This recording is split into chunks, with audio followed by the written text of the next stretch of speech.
오바마 대통령이 민주당의 중간선거 참패 결과는 겸허히 수용하지만 이민개혁은 절대 양보할 수 없다고 강조했습니다. 뉴욕 연맹이 오바마 대통령의 이민개혁 행정명령을 촉구하는 기자회견을 열었습니다. 이번 본선거는 전국에서 한인 후보들이 사상 최고의 성과를 거뒀다는 평가를 받고 있습니다. 뉴저지주 5선거구 아시안 유권자들은 무려 85%가 로이조 후보를 뽑은 것으로 조사됐습니다. 불법으로 취업 이민 신청자들에게 영주권을 발급받게 한 한인 브로커 일당이 적발됐습니다. 이상은 이 시각 주요 뉴스입니다. 여러분 안녕하십니까? KBN 뉴스입니다. 이번 본선거는 공화당의 압도적인 승리였는데요. 오바마 대통령도 민주당의 중간선거 참패 결과를 겸허히 수용하겠다고 밝혔습니다. 앞으로 이 새 의회와 협력하겠다면서도 이민개혁은 절대 양보할 수 없다고 강조했습니다.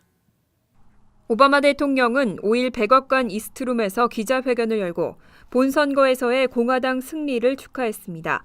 이어서 이제는 양당이 함께 협력해 이를 추진해야 할 때라고 강조했습니다. 오바마 대통령은 서아프리칼 에볼라 바이러스 확산 대책, 이슬람 순위파 원리주의 무장단체, 이슬람 국가 격퇴 작전 등을 거론하며 남은 임기 2년 동안 최선을 다하겠다고 말했습니다. 또 최대한 생산적이 될 수 있도록 공화당 주도의 새 의회와 열심히 협력할 것이라고 덧붙였습니다.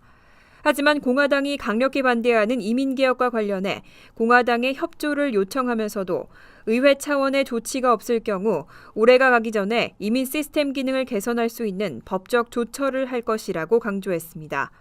연방 상하원을 장악한 공화당과 최대한 협력하겠지만 핵심 국정은 포기하지 않고 끝까지 밀어붙이겠다는 강한 의지를 내비친 것으로 분석되고 있습니다. 하지만 공화당은 이민개혁 행정명령에 강력히 반대 입장을 보이고 있어 마찰이 심화될 것으로 전망됩니다. 뉴욕 연맹이 오바마 대통령의 이민개혁 행정명령을 촉구하는 기자회견을 열었습니다. 포괄적 이민개혁은 대통령의 손에 달렸다며 불체자 신분의 모든 이민자들이 안정적인 삶을 보장받을 수 있도록 해달라고 당부했습니다. 박민기 기자가 보도합니다. 미국 내 수많은 이민자들의 안정적인 생활을 보장하기 위해 설립된 진정한 이민개혁을 위한 뉴욕 연맹이 오바마 대통령이 내세운 추방유예 행정명령을 촉구하는 기자회견을 개최했습니다. 오늘 오후 맨해튼에 위치한 뉴욕 이민자연맹 사무실에서 진행된 기자회견에는 이민자들로 구성된 노조 32BJ, 민권센터, 메이크 더 로드 뉴욕 등 다수의 이민자 권익옹호단체가 참석해 행정명령을 촉구하는 목소리를 높였습니다. 스티븐 최 뉴욕 이민자연맹 사무총장은 애초 시행하기로 한 추방유예 행정명령이 계속해서 지연되는 것은 이민자 가정을 살피지 않고 이들을 사지로 내모는 격이라고 주장했습니다. 뿐만 아니라 오바마 대통령은 더 이상 지지부진하지 말고 결단을 내릴 때라며 대선 당시 내세운 이민자 권익보장 공약을 꼭 지켜주길 바란다고 밝혔습니다. But we are not here today because supporting immigrant communities is good politics. We are here because it is good policy. We are here because it is the moral thing to do. It is the right thing to do. It is the just thing to do. Because there are millions of immigrants, hardworking people who have come here for nothing more because they want a better life for themselves and their families. 오늘 기자회견에는 찰스 랭글 연방 하원 의원도 참석해 이민 노동자들의 손을 들어줬습니다.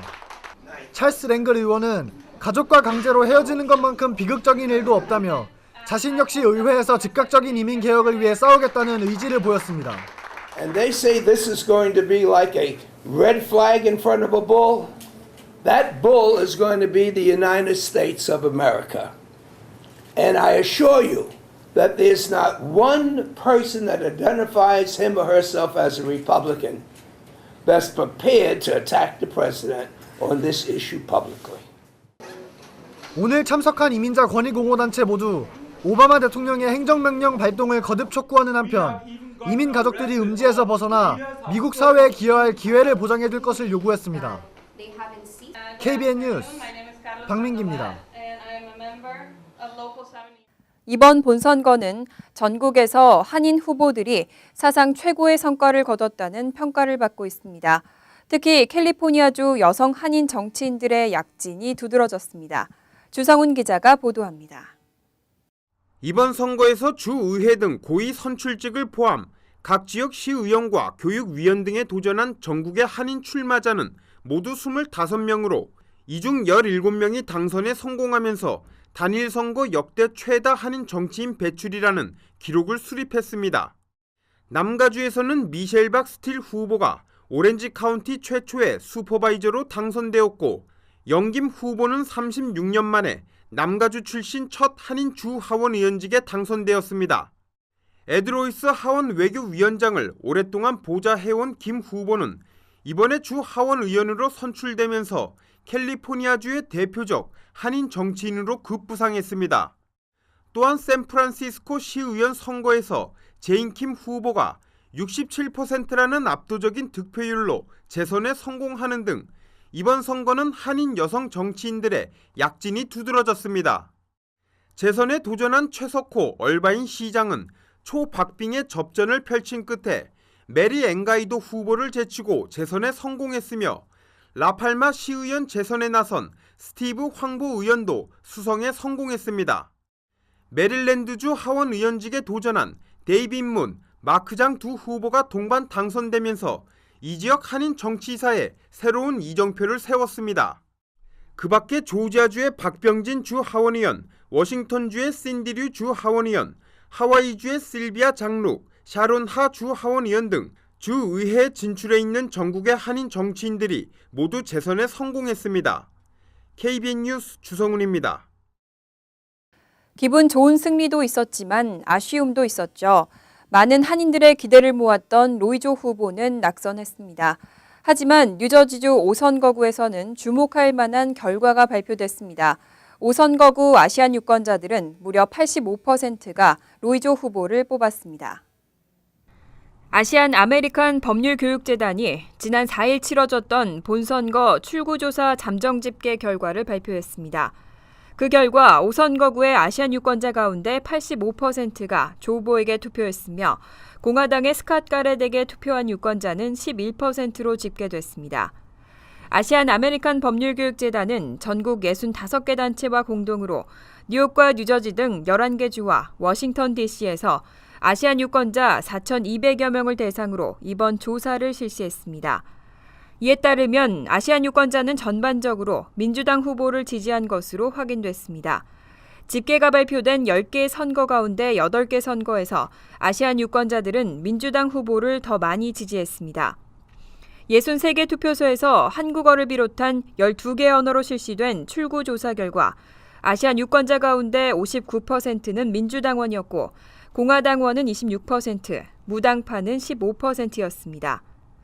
한편 아시안 아메리칸 법률교육재단이 출구조사와는 별도로 147곳의 투표소에서 감시 활동을 펼친 결과 총 340건의 아시안 유권자 불만이 접수되는 등 여전히 문제점이 많은 것으로 조사됐습니다. 불법으로 취업 이민 신청자들에게 영주권을 발급받게 한 한인 브로커 일당이 적발됐습니다. 문제는 이들이 무려 10년간 활동하면서 영주권을 불법으로 받은 한인들이 적지 않다는 겁니다. 이민당국이 이들 영주권자 명단을 파악하고 있습니다. 뉴햄프셔 연방검찰은 사기 혐의로 소환장이 발부된 한인 김모 씨가 지난달 29일 긴급 체포됐다고 밝혔습니다. 김 씨는 지난 2005년부터 10년 가까이 미국인 K 씨와 공모하고 한국의 취업 3순위 신청자들의 이민 서류를 가짜로 만들고 불법으로 영주권을 발급받게 한 혐의를 받고 있습니다. 기소장에 따르면 펜실베니아 등의 회사를 둔 이민 취업 브로커 업체 엔사를 운영하던 김 씨와 K 씨는 한국 내 이주공사 등을 통해 모집된 한국인 이민 신청자들이 미국 호텔 용역업체인 K사에서 청소관리원으로 채용되는 것처럼 서류를 꾸민 것으로 드러났습니다. 이에 따라 이들을 통해 영주권을 취득한 한인들이 영주권을 박탈당하는 것은 물론 추방재판에 회부될 가능성이 높아졌다는 분석이 나오고 있습니다. 실제로 이민당국은 이들 일당을 통한 한인 영주권자 명단을 파악하고 있는 것으로 알려졌습니다. 설을 휴교일로 지정하는 뉴욕주의 설 공립학교 휴교 법안이 아직도 주지사의 서명을 받지 못했습니다. 이제 일주일이면 서명 기간이 끝나는데요. 이대로 휴지 조각이 되는 게 아닌지 우려가 나오고 있습니다. 설 휴교 법안은 지난 2월과 5월 연이어 뉴욕주 하원과 상원을 통과했습니다. 이어 주지사 서명까지 손쉽게 받을 것으로 예상했지만 특별한 사유 없이 반년 가까이 쿠오모 주지사의 서명을 받지 못하고 있습니다. 이 법안은 뉴욕 주의회 통과 후 6개월 안에 주지사의 서명을 받지 않으면 자동 폐기된다는 뉴욕주법에 따라 오는 13일 이전까지 주지사의 서명을 받지 못하면 폐기됩니다. 일부에서는 주지사가 법안 서명에 의지가 없는 것이 아니냐는 우려도 나오고 있습니다. 이와 관련해 법안 발의자였던 론킴 뉴욕주 하원 의원은 쿠오모 뉴욕 주지사 사무실에 서한을 보내 한 번 더 법안 서명을 촉구할 계획입니다. 김 의원은 교육에 관련된 문제인 만큼 법안에 대한 세부적인 내용을 검토하는 데 신중한 것 같다며 중간 선거를 위한 캠페인도 영향을 미친 것으로 분석했습니다. 또 남은 기간 내 주지사의 서명을 받을 수 있도록 최선을 다하겠다고 설명했습니다. 뉴욕시경은 그동안 함정 단속을 통해서 마리화나 등 마약 단속을 해왔는데요. 이제는 이런 함정 단속을 하지 않겠다고 밝혔습니다. 단속이 소수의 인종에만 국한됐다는 비난을 받아들인 것으로 분석되고 있습니다. 뉴욕시경은 최근 각 경찰서에 마약 단속반 관계자들을 본부로 소환해 마리화나 함정 단속인 바이앤버스트를 중단할 것을 지시했습니다. 바이앤버스트는 경찰관이 마리화나 구매자로 위장해 구입을 시도하고 판매책이나 유통 조직을 검거하는 작전입니다. 이번 조치는 함정 단속에 집중 표적이 되어왔던 흑인과 히스패닉 커뮤니티의 반발을 뉴욕시가 의식한 것으로 풀이되고 있습니다. 드블라지오 뉴욕시장은 지난해 선거에서 함정 단속이 소수의 인종과 경찰과의 관계 악화를 불러오고 있다며 단속을 줄일 것이라고 공약한 바 있습니다. 최근 뉴욕시경 통계에 따르면 흑인과 히스패닉이 마리화나 함정 단속 체포 용의자의 86%를 차지하고 있는 것으로 나타났습니다. 하지만 일부에서는 이번 단속 중단이 더 강력한 범죄의 증가를 불러올 것이라는 우려도 나오고 있습니다. 한 경찰 관계자는 마리화나 관련 체포는 종종 총기 소지 등으로 이어지는 만큼 사전에 이를 막지 못하면 총기 사건 등 중범죄 발생이 늘어날 것이라고 지적했습니다. 국외 체류 기간 중에는 건강보험이 적용되지 않는다는 판결이 나왔습니다. 국외 체류하면서 건강보험 급여를 받으면 부당이득금으로 환수 대상이 된다고 판결했습니다. 한국건강보험 이의신청위원회는 5일 국외 체류 기간 동안 가족으로부터 건강보험 급여를 받아 발생한 공단 부담금은 부당이득으로 환수 처분하는 것이 정당하다고 판결했습니다. 국민건강보험법 제54조 제1호와 제2호는 보험급여를 받을 수 있는 사람이 국외에 여행 중이거나 국외에서 업무에 종사하고 있는 경우 그 기간에는 보험급여를 하지 않는다고 규정하고 있습니다. 국외 체류 중에는 현실적으로 가입자가 건강보험 급여를 받을 수 없기 때문에 해당 기간에 보험 급여를 하지 않는다는 취지입니다. 건강보험 급여를 받을 수 없는 급여 정지 기간은 가입자가 출국한 다음 날부터 입국 전날까지입니다. 급여 정지 대상임에도 보험급여를 받은 경우 국민건강보험법 제57조의 규정에 따라 해당 공단 부담금은 부당이득금으로 간주됩니다. 뉴욕 한국문화원 이우성 원장이 4년간의 임기를 마치고 어제 한국으로 귀임했습니다. 이우성 원장은 문화체육관광부로 복귀합니다. 이우성 원장은 문화체육관광부 내 저작권과 예술진흥과, 문화정책과 등을 두루 거치고 정책기획관으로 근무하다 2010년 10월 1일 뉴욕 한국문화원 제13대 원장으로 부임했습니다. 이후 한인문화예술인 지원과 함께 국가 브랜드로서 뉴욕의 한국 문화를 알리는 중책을 수행해왔습니다. 이 원장은 지난 4년간 한인 문화예술인들과 함께했던 뉴욕을 떠나게 돼 아쉽다며 한인 사회에 고마움을 전했습니다. 임기를 마친 이 원장은 문화체육관광부로 복귀하기 위해 5일 존 F 케네디 공항을 통해 귀임했습니다. 이상으로 KBN 뉴스를 마칩니다.